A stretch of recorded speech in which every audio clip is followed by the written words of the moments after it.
बहुत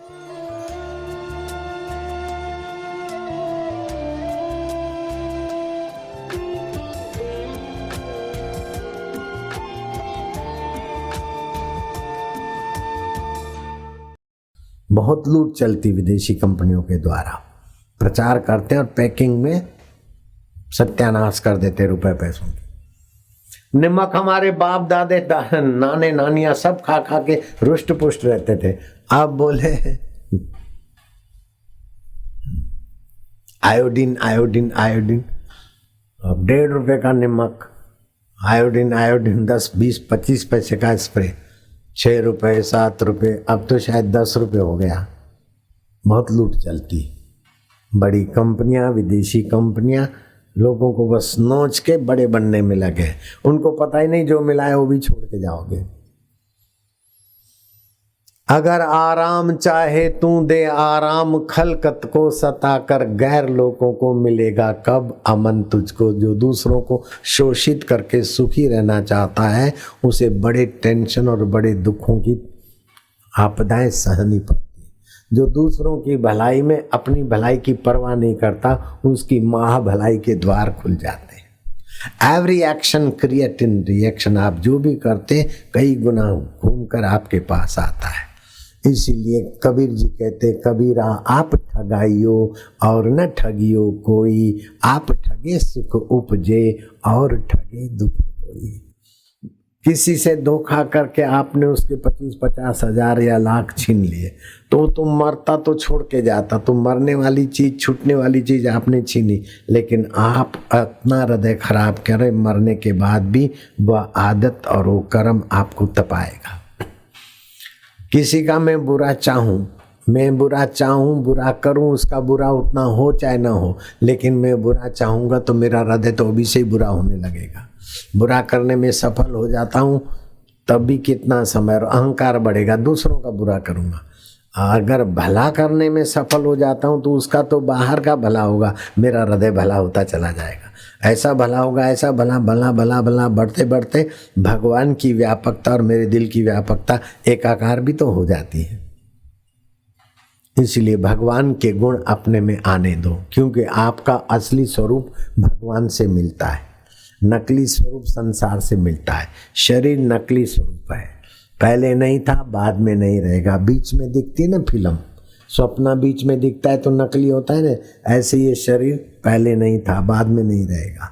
लेकिन तुम पहले थे, शरीर के पहले तुम थे, बचपन के पहले तुम थे, बचपन के वक्त भी तुम थे, बचपन चला गया तब भी तुम हो, जवानी शुरू हो रही तब भी तुम हो, और जवानी बुढ़ापे में कब बदली पता नहीं, लेकिन तुम हो। और ये मर जाएगा शरीर, उसके बाद भी तुम रहते हो, तो तुम हो गए सत्य। जो सत्य है वो चेतन भी है, हाथ को पता नहीं, हाथ चेतन नहीं, तुम्हारी चेतना से हाथ चेतन है, तो आप सत्य भी हैं, चेतन भी हैं। और जो सत्य है, चेतन है, वो आनंद स्वरूप भी है। अपने आनंद स्वभाव को जगाओ तो संसार के सुख की लोलुपता से आप बच जाएंगे। फिर आप जहां नजर डालोगे वहां सुख लहराएगा। इंद्रदेव ब्रह्मज्ञानी गुरु को देखकर अपने को बोना मानते कि मैं 33 करोड़ देवताओं का स्वामी हूँ, 12 मेघ मेरी आज्ञा में चलते, फिर भी मुझे सुख चाहिए तो अप्सराएं नाचे, गंधर्व गाए, साजी साज बजाए, तब मुझे मजा आए। लेकिन ब्रह्मज्ञानी महापुरुषों की जहाँ निगाह पड़ती है वहाँ लोग सारी सुविधाएं छोड़कर धरती पर बैठकर भूख प्यास सह कर भी उनके दर्शन से जो चिन्मय आनंद को पाते हैं वो आनंद मेरे पास नहीं है। ब्रह्मज्ञानी की मत कौन बखाने, नानक ब्रह्मज्ञानी की गत ब्रह्मज्ञानी। ये आत्मविद्या है, भौतिक विद्या, आदि दैविक विद्या और आत्मविद्या। सा विद्या या विमुक्त है, जो सारे दुखों से, सारे चिंताओं से, सारे पापों से, तापों से आपको मुक्त कर दे, उसे आत्मविद्या कहते हैं। जितने अंश में आप ये आत्मविद्या आत्मसात करते हो उतने अंश में आपका शरीर का प्रभाव, दुखों का प्रभाव, विकारों का प्रभाव हल्का फुल्का हो जाएगा। आप चाहते क्या हम दुखों के प्रभाव में दबे रहे? नहीं। आप चाहते क्या हम विकारों के प्रभाव से दबे रहे? नहीं। आप चाहते कि हम सदा दुखी रहे या दुख जब आए तब हमें न पहुंचे? नहीं। हाँ। तो श्री कृष्ण कहते हैं आओ मेरे पास अध्यात्म बुट्टी ले लो। अध्यात्म बुट्टी का नाम क्या है? प्रसादे सर्व दुखानाम, प्रसादे सर्व दुःखानां, प्रसादे सर्व दुखानाम, प्रसादे सर्व दुःखानां हानिरस्योपजायते, हानिरस्योपजायते। प्रसन्न चेतसो यासु, प्रसन्नचेतसो यासु बुद्धि पर्यवितिष्ठते। बुद्धि पर्यवतिष्ठते। उस आत्म प्रसाद से, ब्रह्म ज्ञान के प्रसाद से सारे दुखों का अंत होता है और आपकी बुद्धि में परमात्मा रस जगमगाता है। तो बुद्धि बलवान होती तो मन को नियंत्रित रखती है और मन इंद्रियों को नियंत्रित रखता है। तो आप गलत जानते गलत है, फिर भी इंद्रियों का प्रभाव मन को खींचता है, मन का प्रभाव बुद्धि को खींचता है और आप न चाहते हुए भी गलतियां करते रहते हैं, तो बाद में उसका फल भी भोगना पड़ता।